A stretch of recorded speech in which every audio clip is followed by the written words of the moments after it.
नमस्कार फरीदाबाद, मैं सौरभ भारद्वाज और आज हमारे स्टूडियो में पहुंचे हैं कांग्रेस के यूथ विंग के जिलाध्यक्ष हैं, यूथ कांग्रेस के जिलाध्यक्ष हैं नितिन सिंगला जी। स्वागत है नितिन जी आपका हमारे। नमस्कार सर। नमस्कार नितिन जी, सबसे पहले तो आपको बहुत बहुत बधाई। कर एक बड़ा कार्यक्रम आपकी ओर से आयोजित किया गया और जिन मुद्दों को लेकर वहां बात हुई, क्या समझ रहे हैं आप कि हरियाणा में बड़े मुद्दे क्या हैं जिनको लेकर कांग्रेस अब सड़कों पर उतरेगी, चुनाव आने वाले हैं? देखिए, सबसे पहले तो कल हरियाणा प्रदेश कांग्रेस के अध्यक्ष, यूथ कांग्रेस के अध्यक्ष हमारे दिव्यांशु बुद्धिराजा जी कार्यक्रम में आप लोगों के समक्ष पहुंचे थे। 7 मुद्दों के ऊपर उन्होंने अपनी बात रखी। नशा, बेरोजगारी, लगातार बढ़ते क्राइम और प्रदेश के अंदर लगातार जो परीक्षाओं के अंदर जो लगातार पेपर लीक हो रहे हैं, कभी सीईटी के मुद्दे के ऊपर उन्होंने अपनी बात रखी। तो लगातार युवाओं को लेकर जिस तरीके से उन्होंने अपनी बात रखी, प्रदेश के अंदर सबसे बड़ी दुखदाई बात यह है कि जहां पर 2014 में चौधरी भूपेंद्र सिंह हुड्डा कांग्रेस की सरकार ने युवाओं को रोजगार में दूसरे नंबर पे स्थान था पूरे देश में, और आज CMIR की रिपोर्ट के अंदर पूरे देश के अंदर सबसे नंबर 1 पे है बेरोजगारी दर के ऊपर। तो मनोहर लाल मुख्यमंत्री जी जो हैं हमारे, वो सार्वजनिक स्थानों पर भी, मंचों पर ये बात कह देते हैं कि हाँ, हमारी सरकार रोजगार देने में विफल रही है। जो भी रोजगार दिया गया वो लोगों को किस माध्यम से दिया गया? बात और भी कहते हैं, वो ये कहते हैं कि हमारे यहाँ जो भी नौकरियां दी गई वो बिना पर्ची के दी गई, बिना खर्ची के दी गई, पैसा और सिफारिशें नहीं चली, फेयर नौकरियां दी गई हैं। देखिए, ये उनका पक्ष है अपनी बात को रखने का, ये उनकी एक दलील है। और ये उस तरीके की बात है कि आप जज के सामने खड़े हो, एक आदमी अपना पक्ष कर रहा है, एक आदमी अपनी बात रख रहा है। तो मुख्यमंत्री जी ने हमेशा बचाव में खर्ची पर्ची का प्रचार किया है। आप खर्ची पर्ची को हटाइए, क्या असल में ग्राउंड रियलिटी पे लोगों को रोजगार मिला है? आज फरीदाबाद डिस्ट्रिक्ट का जो क्राइम, देखिए, रोजगार और युवा और क्राइम तीनों चीज आपस में जुड़ी हुई हैं। जैसे जैसे रोजगार कम होगा वैसे वैसे युवा परेशान होगा और वो गलत राह की तरफ बढ़ेगा, चाहे वो नशा हो, चाहे वो क्राइम हो। जब भी क्राइम बढ़ता है वो सरकार की विफलता से बढ़ता है। सरकार इस चीज से पीछे नहीं हट सकती कि लॉ एंड ऑर्डर हमारा काम नहीं है।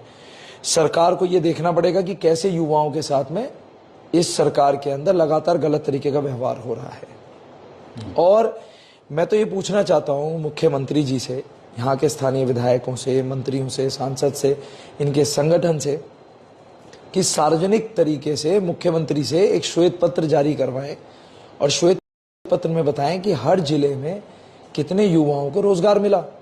दूसरी बात, इनका जो सहयोगी दल है जेजेपी, आपको पता है, सभी को प्रदेश में पता है, उन्होंने 75% युवाओं को, लोकल युवाओं को रोजगार देने के लिए अपने सदन में अध्यादेश आया था और उस अध्यादेश को कानून बनाया गया और उसको लागू करने के बहुत बड़े बड़े किस्से पड़े गए। बताएं आज कितने लोकल इंडस्ट्री के अंदर कितने लोकल लड़कों को रोजगार मिला है। मैं तो उस दिन को याद करता हूं जब कोविड आया तो यहाँ के लोग, जितने स्थानीय लोग थे, उनको नौकरियों से निकाला गया। मुख्यमंत्री ने उसके बचाव में कुछ नहीं करा। कोई काउंसलिंग इंडस्ट्री की नहीं की गई, कोई काउंसलिंग ऐसे लोगों की नहीं की गई जिनके पास 5-5 हजार लोग काम करते थे। तो बड़ा दुर्भाग्यपूर्ण है। आज कॉलोनियों में, स्लम बस्तियों में, शहर में, गांव में लोगों के पास लास्ट में वही पुराना विकल्प बच गया, या तो खेती करो या फौज में जाओ। ये बड़ी दुर्भाग्य की बात है। उस तरह का है फरीदाबाद जैसे शहर में जहां औद्योगिक क्रांति है, एक तरह से हम कह लें, वहां भी देखने में आ रहा है कि जो रोजगार है उस तरह से लोगों के पास रोजगार नहीं जिस तरह से होना चाहिए। देखिए, फरीदाबाद की जो स्थिति है, एशिया का सबसे बड़ा इंडस्ट्रियल हब हुआ करता था। पीछे जो सरकार रही, उस सरकार ने, कांग्रेस की सरकार ने IMT लाकर, मेट्रो लाकर, लगातार इंडस्ट्री को सपोर्ट करके अनेकों ऐसी पॉलिसीज बनाई गई, कनेक्टिविटी दी गई, सिक्योरिटी के अरेंजमेंट्स किए गए। भूपेंद्र सिंह हुड्डा की एकमात्र ऐसी सरकार थी जिसने वैट के ऊपर छूट दी। लगातार पेट्रोल डीजल के जो दाम बढ़ रहे थे उनके ऊपर छूट दी। लेकिन प्रदेश के अंदर इंडस्ट्री परेशान है। आप देखिए, आज तक फरीदाबाद के अंदर कोई भी मदर यूनिट नहीं आई है 9 सालों में। वेलकम यहाँ से मदर यूनिट्स ने जाने का काम करा। कितने ही एग्रीमेंट साइन करे गए सरकारों के अंदर, फलाना एजेंसी फलाना कंपनी आ रही है, आईएमटी के अंदर आ रही है, कोई कंपनी कोई मदर यूनिटी नहीं आई। पर नितिन, आपको नहीं लगता कि ये जो दौर है दिल्ली एनसीआर में, अब हम धीरे धीरे जो अर्थव्यवस्था कहती है कि जो प्राथमिक क्षेत्र के रोजगार थे, कृषि है या मत्स्य पालन है या पशुपालन है, उसके बाद उद्योग आते हैं और उसके बाद सेवा क्षेत्र में जाते हैं, तो अब कहीं फरीदाबाद सेवा क्षेत्र की तरफ बढ़ रहा है। तो यहाँ ऐसी फैक्ट्रियों की जरूरत नहीं है, यहाँ सर्विस इंडस्ट्री को बढ़ावा दिए जाने की जरूरत है। यहाँ बड़े अच्छे स्कूल, कॉलेजेस, हॉस्पिटल्स, उन सबको बढ़ाने की जरूरत है, ताकि दूसरे इलाकों के जो लोग हैं या यहाँ रहने वाले जो लोग हैं उनको बहुत बेहतर तरीके से सुविधाएं दी जा सकें। देखिए, सबसे बड़ी परेशानी की बात यह है कि एक अपग्रेडेशन एक वर्ड होता है। 9 सालों के अंदर मनोहर लाल जी की सरकार ने किसी भी स्तर पे अपने आप को अपग्रेड नहीं करा। ना तो स्कूल अपग्रेड हुए, ना इंडस्ट्री को अपग्रेड किया गया, ना ऐसा कोई हब बनाया गया जिसके अंदर सर्विस इंडस्ट्री के लिए 100-200 एकड़ लैंड बनाई गई हो और वहां बड़ी बड़ी मल्टीनेशनल कंपनीज को लाया गया। आज अगर हम बात कर रहे हैं नितिन, तो आज अच्छे जो मोदी जी भी कहते हैं और हम यहाँ इस शहर में महसूस कर रहे हैं, अच्छे स्किल्ड ड्राइवर नहीं है, अच्छे स्किल हाउसकीपिंग के लिए लोग चाहिए लोगों को, वो लोग नहीं है। मतलब उनके लिए पैसा खर्च करना चाहते हैं लोग, बिल्कुल, लेकिन उस तरह के ड्राइवर्स, उस तरह के हाउसकीपिंग के लोग, उस तरह के सिक्योरिटी गार्ड्स, वो लोगों को अवेलेबल नहीं होते। देखिए, आज अगर आपको कोई भी व्यक्ति अपने घर में रखना है, चाहे वो ड्राइवर हो, चाहे वो कुक हो, चाहे वो हाउस कीपिंग में हो, चाहे आपका ऑफिस का स्टाफ हो, तो लोग दिल्ली और गुड़गांव की एजेंसी से संपर्क करते हैं और वहां से लोगों को बाहर दूसरे प्रदेशों से बुलाया जाता है, चाहे वो झारखंड हो, बिहार हो, यूपी हो, नेपाल हो, ऐसे क्षेत्रों से बुलाया जाता है। लोकल रोजगार के नाम पे कुछ भी नहीं है। आप देखिए, लगातार प्रदेश के अंदर पेपर लीक हो रहे हैं। पीछे आपने देखा एचपीएससी के अधिकारी ही पैसों के साथ कार्यालय में पकड़े गए। इससे ज्यादा दुर्भाग्यपूर्ण क्या हो सकता है? लेकिन मुख्यमंत्री जी ने लगातार इन बातों को ढकने का काम करा, दुर्भाग्यपूर्ण बयान दिए। अभी पीछे उनका एक बयान था, कांग्रेस उसको उगाड़ने का काम कर रही है। बिल्कुल करना पड़ेगा, यूथ कांग्रेस का काम है। देखिए, हम लोगों को हमारा एक संकल्प है, आप हमारा मुंह बंद कीजिए, आप काम कीजिए, मुंह बंद हो जाएगा। फरीदाबाद के अंदर एक सर्वे हुआ, उस सर्वे के अंदर जो 18 साल से 27 साल की उम्र के युवा नए आए हैं, अब जो पढ़ रहे हैं या पढ़ाई पूरी कर चुके हैं, उसमें 1,75,000 ऐसे युवा हैं जो अब नौकरी के लिए एलिजिबल हैं, लेकिन उनको यही नहीं पता कि किस सरकारी केंद्र में जाके नौकरी के लिए अप्लाई करा जाए। पहले एक बेरोजगारी भत्ता मिलता था, बेरोजगारी केंद्र था, आप वहां पे जाके अप्लाई करते थे तो आपका वहां पे एक एप्लीकेशन फॉर्म भर के भेजा जाता था। सरकार ने सब चीज़ों को ख़त्म करके एक नई योजना ये बना दी कि आप जाओ, फॉर्म भरो और फॉर्म भरने के बाद में पेपर दो, पेपर देके, वो सारी चीज़ें ठीक है, परंतु मुख्यमंत्री की जो सरकार है वो युवाओं से पीछा छुड़ा रही है। इनसे युवाओं से पीछा छुड़ाओगे तो इनका घर नहीं चलेगा, घर नहीं चलेगा तो क्राइम का रास्ता बढ़ेगा। देखिए, कल भी जिले के अंदर युवा कांग्रेस की, जो फरीदाबाद युवा कांग्रेस की कार्यकारिणी की घोषणा हुई, उसमें 21 पदाधिकारी जुड़े, प्रदेश जिले के उपाध्यक्ष जुड़े, जिले के महासचिव जुड़े। सभी के सभी लोग ऐसे वर्गों से बिलोंग करते हैं जिन वर्गों में युवा सबसे ज्यादा पीड़ित हैं। प्रदेश अध्यक्ष ने अपनी बात रखी, लगातार दीपेंद्र सिंह हुड्डा जी अपनी बात रख रहे हैं, लेकिन इस सरकार के कान पे कोई जू नहीं रेंगती। यहाँ की फरीदाबाद जिले की खास तौर पे अगर हम बात करें तो लूट और फूट की राजनीति पे ध्यान दिया जा रहा है। नितिन, आपको ऐसा नहीं लगता कि फरीदाबाद या ये जो हमारा इलाका है जहां कांग्रेस का अपना संगठन नहीं है और जो यूथ कांग्रेस है उस पर बहुत ज्यादा दबाव है कि वो पार्टी की जो योजनाएं हैं उन योजनाओं को लेकर लोगों के बीच निकले और अपनी बात रखें? नहीं, देखिए, मैं इस बात से सहमत हूं कि हमारा संगठन पिछले 9 वर्षों से नहीं है यहाँ पे, 9-10 वर्षों से, और शायद कांग्रेस पार्टी जल्दी अपने संगठन की घोषणा करने जा रहा है। उसके ऊपर मंथन चल रहा है, ऑलमोस्ट सारी एक्सरसाइज कंप्लीट हो चुकी है और जल्द फरीदाबाद को, प्रदेश को अपने अपने जिला अध्यक्ष, प्रदेश की कार्यकारिणी, ब्लॉक स्तर पे, बूथ स्तर पे, एससी सेल, लीगल सेल, जितने भी सेल्स हैं, माइनॉरिटी सेल, सब सेल्स के उनको अध्यक्ष भी मिलेंगे, ओबीसी सेल तक सबको काम करने का मौका मिलेगा। ये बात से मैं आपकी से सहमत हूँ कि हाँ, संगठन ना होने की वजह से जितने भी कार्यक्रम हैं, प्रदर्शन हैं, जितने भी प्रोटेस्ट हैं, जितनी भी प्रेस कॉन्फ्रेंसेज हैं, जितनी भी पार्टी में ज्वाइनिंग्स हैं, या मोस्ट ऑफ दी जो युवा जुड़ना चाहते हैं या मान लो लोग भी जुड़ना चाहते हैं, अगर उनको कोई पद चाहिए, इच्छा रखते हैं, तो यूथ कांग्रेस एक ऐसा माध्यम बन गया जिसके अंदर अभी संगठन पे कोई रोक नहीं है। लेकिन जल्द हरियाणा को, फरीदाबाद को अपना संगठन मिलेगा, बहुत ही समन्वय वाला संगठन मिलेगा और सबको साथ लेके चलने के वाले जिलाध्यक्ष भी मिलेंगे जो सबको साथ लेके चल सकें, सभ्यता से लोगों को लेके आगे बढ़ सकें, लोगों के साथ काम कर सकें, शिष्टावान हो, ऐसे लोगों को पार्टी देख रही है।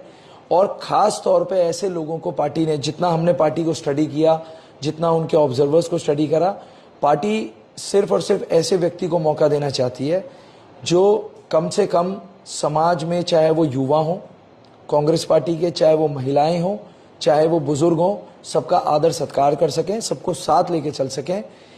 कोई भी ऐसा व्यक्ति जो लोगों के दुराचार में हो या किसी के लिए गलत व्यवहार रखता होगा, पार्टी सबसे पहले उन लोगों को अपने संगठन से दूर रखने की नीति में बढ़ी हुई है।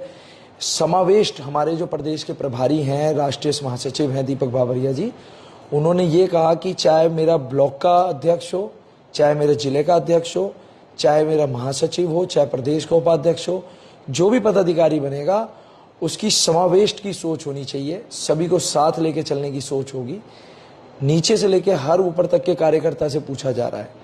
तो मुझे ऐसा लगता है कि जिस तेजी से कांग्रेस काम कर रही है, उतनी तेजी से भारतीय जनता पार्टी का ग्राफ गिर रहा है।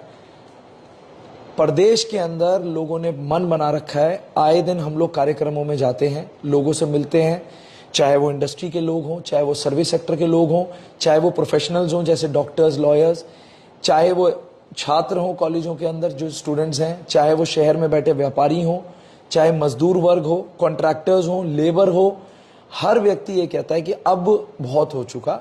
हम मनोहर लाल खट्टर जी की सरकार से, उनके व्यवहार से, उनकी जो कार्यशैली है उससे लोग परेशान हैं। और सबसे बड़ा संदेश ये है कि स्वयं मुख्य रूप से मुख्यमंत्री मनोहर लाल खट्टर जी के काम करने के स्टाइल से प्रदेश के लोग अब झिक चुके हैं। लोगों ने एक मन तो ये बना लिया है कि अब की बार चाहे कुछ हो जाए, प्रदेश में भूपेंद्र सिंह हुड्डा जी को मुख्यमंत्री के रूप में वो देखना चाहते हैं। लोगों को ये एहसास हो गया कि बदलाव जरूर किया था। देखिए 2014 जनता ने बदलाव भी किया। ये जो हुड्डा जी ने बयान दे दिया कि उप मुख्यमंत्री जो है वो ब्राह्मण होगा, क्या लगता है इससे क्या राजनीति में क्या परिवर्तन आएगा? देखिए, पूर्व मुख्यमंत्री भूपेंद्र सिंह हुड्डा जी एकमात्र ऐसे नेता हैं, मैं तो कहूंगा पूरे उत्तर भारत में, कांग्रेस पार्टी में, जो समावेश की राजनीति करते हैं। देखिए, मैं वैश्य समाज से आता हूं। जब भी हम लोग भूपेंद्र सिंह हुड्डा जी से कभी मिले, भूपेंद्र सिंह हुड्डा जी के पास गए, तो एकमात्र ऐसे नेता लगे जिन्होंने हर बिरादरी को ज्यादा सम्मान दिया। उन एकमात्र ऐसे नेता थे जिन्होंने कभी भी किसी एक बिरादरी को, एक समाज को आगे बढ़ाने का अकेले का काम नहीं करा, सबको साथ लेने का काम किया। अब तर्क क्या है? तर्क यह है कि पूर्व मुख्यमंत्री भूपेंद्र सिंह हुड्डा जी का ये आह्वान है कि अगर सरकार हमारी कांग्रेस की 2024 में बनती है तो प्रदेश के अंदर जो पूर्व मुख्यमंत्री होगा वो ब्राह्मण समाज से होगा। ब्राह्मण समाज का अधिकार है। अगर ब्राह्मण समाज के लिए पूर्व मुख्यमंत्री जी दलील दे रहे हैं हुड्डा साहब, तो उसमें बुराई क्या है?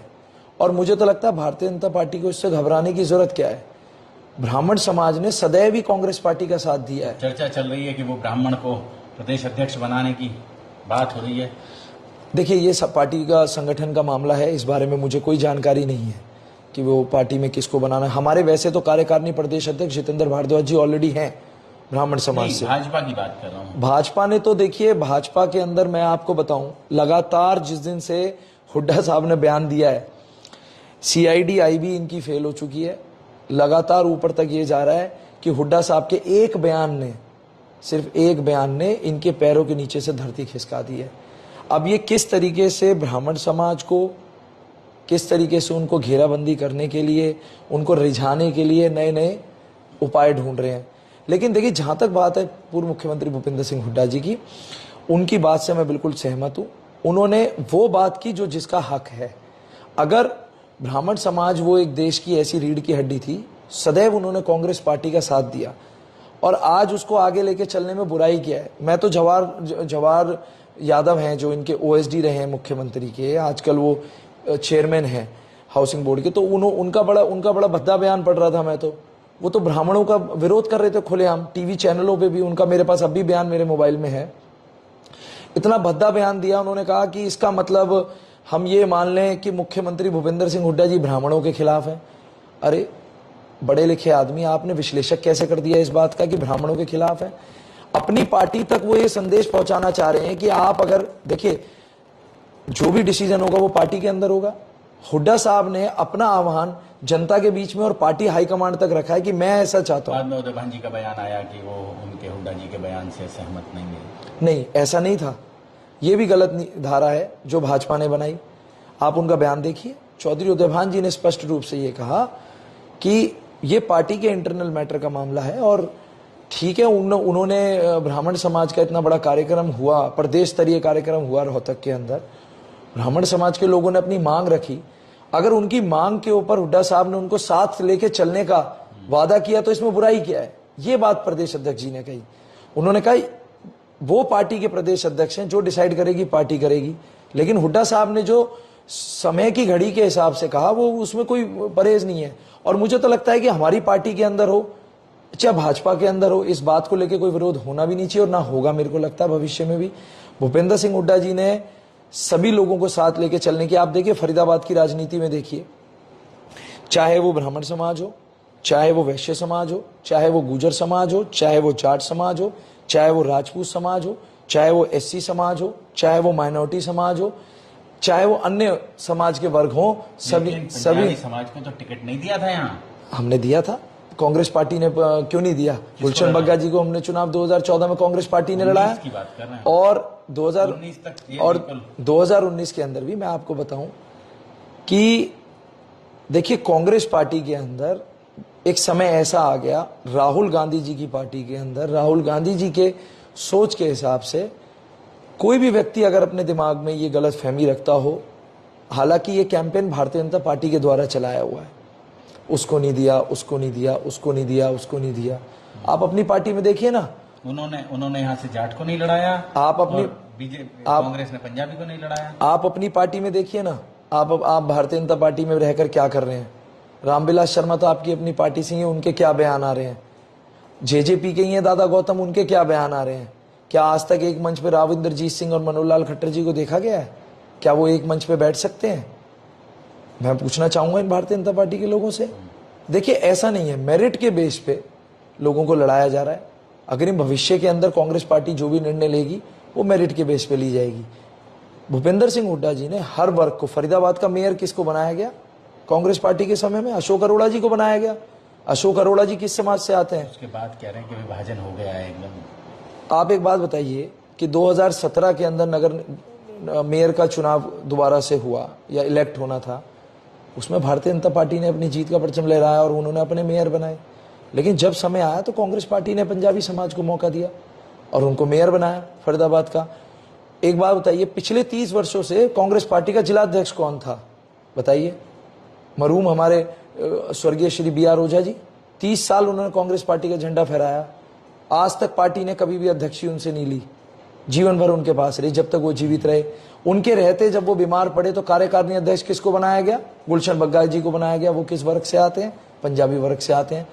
अखिल भारतीय गुलशन बग्गा जी पीछे हमने चले गए नहीं, हमारी कांग्रेस पार्टी में है गुलशन बग्गा जी, बिल्कुल मजबूती से गुलशन बग्गा जी हमारी पार्टी में है। और मैं आपको बता देता हूं, ज्ञानचंद आहूजा, अखिल भारतीय कांग्रेस कमेटी ने ज्ञानचंद आहूजा जी को पिछड़ा मजदूर वर्ग का पूरे प्रदेश का, पहले उनको उसका इंटेक कांग्रेस का प्रदेश अध्यक्ष बनाया, पंजाबी समाज से हैं वो। उसके बाद उन्हें पिछड़े वर्ग का और मजदूर वर्ग का बनाया। आज वो कांग्रेस में, भाजपा में चले गए थे, उनकी भाजपा से कांग्रेस में आस्था हो गई। ये जाना आना लगा रहता है। हमारी पार्टी के अंदर हर समाज के लोगों का समावेश है और अब आने वाले समय आएगा जब पार्षद और नगर निगम के अगर इस विफल, डरी हुई, डरपोक भारतीय जनता पार्टी ने नगर निगम के चुनाव कराए तो आपको देखने को मिलेगा कि उसके अंदर भी मेयर की टिकट किसको दी जाएगी, उसके अंदर भी पार्षद ज्यादा से ज्यादा किस वर्ग के होंगे, और सबके लिए एक रास्ता बना हुआ है। और आने वाले समय में जिलाध्यक्ष भी बनाए जाएंगे, वो भी पार्टी समावेश लेके चल रही है, हर वर्ग को साथ लेके चल रही है। तो ऐसा नहीं है, पार्टी ने समय समय पर सबको अपना स्थान दिया है। यहीं से चेयरमैन भी लोग बन के गए हैं प्रदेश के अंदर, बोर्ड्स के चेयरमैन भी बने हैं लोगों को SSC बोर्ड के अंदर भी सदस्य बनाया हुआ है, पुलिस रिक्रूटमेंट बोर्ड का भी सदस्य बनाया गया। बहुत सारी चीजें हैं जो लोगों तक नहीं है। तो ये भारतीय जनता पार्टी का एक दुष्प्रचार है। भारतीय जनता पार्टी एक पर्टिकुलर व्यक्ति को लेकर, एक पर्टिकुलर जाति को लेकर, देखिए पहले भी प्रदेश के अंदर दो जातियों को आपस में लड़ाने का काम करा, किसने करा? मनोहर लाल खट्टर की सरकार ने करा। अब ये लोग माइक्रो मैनेजमेंट पे आ चुके हैं, जिला स्तर पे, मोहल्ले स्तर पे भी जाति बिरादरियों तक उतर चुके हैं, जो कि बहुत ही हानिकारक है। जहां तक मनोहर लाल खट्टर जी की बात है, प्रदेश की जनता मन बना चुकी है। पीछे सर्वे हुआ, 54 सीट कांग्रेस की दिखाई गई। उस दिन से आज तक मनोहर लाल जी की फरीदाबाद में 25 विजिट है, लेकिन 25 सड़कों के भी उद्घाटन नहीं करे उन्होंने।